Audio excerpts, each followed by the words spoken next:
Paano ka na-discover nung S10? Wala, sa RG lang. Ayun na kami na may tryout kasi. Ayun. Ayun. Ito, alam niya. may kasabay ko, apat.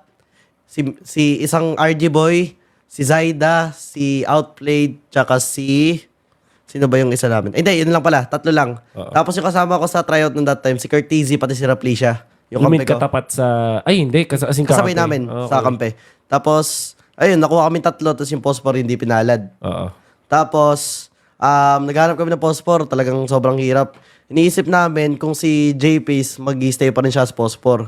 Ang sabi ni Coach Arcadia, ba't di natin tukunin si Sanji? Nakita niya kasi sa scrim namin, nakascrim namin sila, malapit mag-Julian Phosphor, tsaka mga Selena Kagura. Assassin Phosphor. Assassin Phosphor kasi ako nun. Kasi yun, nirepair din siya ni Zaida eh. Nung una, ayaw ko sa kanya. Kasi kaaway ko siya sa Magkaaway RG. kami. Nagtatrash talkan kami sa Hindi, trash talkan lang, sa Oo. FB. Okay. Tapos, nung nakasama naman, ayun, okay naman.